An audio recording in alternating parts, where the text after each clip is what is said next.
Hello everyone, welcome to Tamil Tech Pistha. இந்த வீடியோல image ஃபைல்ல இருக்கிற டேட்டாவை எப்படி எக்ஸல் ஃபைல் டேட்டாவா மாத்தலாம் அப்படிங்கறத பத்தி பார்க்கலாம். பொதுவாகவே ஒரு இமேஜ்ல இருக்கிற டேட்டாவை நீங்க எக்ஸல் ஃபைலா மாத்துறதுக்கு மைக்ரோசாஃப்ட் எக்ஸல்லே ஒரு ஆப்ஷன் கொடுத்துருக்காங்க. நீங்க அந்த ஆப்ஷனை யூஸ் பண்ணி இமேஜ்ல இருந்து எக்ஸல் டேட்டாவா கன்வெர்ட் பண்ணிக்கலாம். ஸோ இந்த இமேஜ் ஃபைலை எக்ஸல் டேட்டாவா மாற்ற போறேன். அது எப்படி பண்ணலாம் அப்படிங்கிறத பற்றி பார்க்கலாம். ஒரு பிளாங்க் எக்ஸலை ஓப்பன் பண்ணிக்கோங்க. இங்கே டேட்டா அப்படிங்கிற டேபுக்கு போய்க்கோங்க. இதில் கெட் டேட்டா அப்படிங்கிறத கிளிக் பண்ணிவிட்டு ஃப்ரம் அதர் சோர்ஸ் அப்படிங்கிற மெனுக்கு போயிட்டு ஃப்ரம் பிக்சர் அப்படிங்கிற மெனுவில் பிக்சர் ஃப்ரம் ஃபைல், ஸோ இதை கிளிக் பண்ணிக்கோங்க.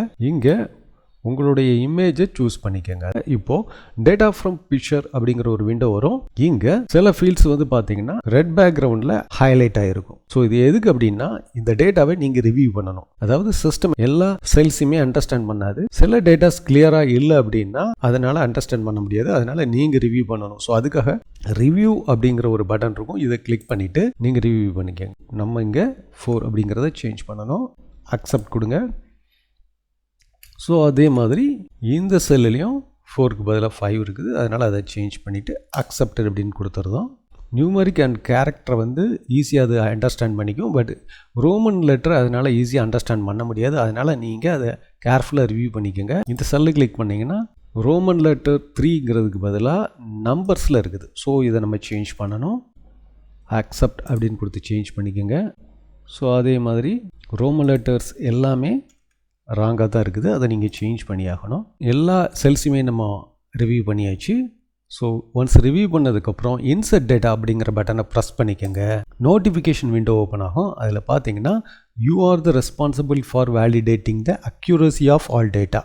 ஸோ நம்ம தான் இந்த டேட்டா எல்லாத்துக்குமே ரெஸ்பான்சிபிலிட்டி. ஸோ அதனால் டேட்டாவை கேர்ஃபுல்லாக ரிவ்யூ பண்ணிவிட்டு இன்சர்ட் டேட்டா அப்படிங்கிறத ப்ரெஸ் பண்ணிங்கன்னா இமேஜ் டேட்டா வந்து எக்ஸல் டேட்டாவாக கன்வெர்ட் ஆகிடும். ஸோ இதுக்கப்புறம் நீங்கள் ஃபார்மேட் பண்ணிக்கோங்க.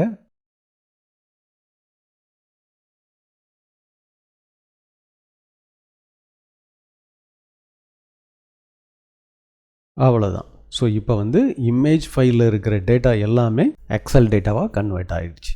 இந்த வழியில் நீங்கள் பேப்பரில் இருக்கிற ஒரு டேட்டாவை உங்கள் மொபைல் மூலமாக ஃபோட்டோ எடுத்து அந்த இமேஜை எக்ஸலில் இம்போர்ட் பண்ணி எக்ஸல் டேட்டாவாக கன்வெர்ட் பண்ணிக்கலாம்.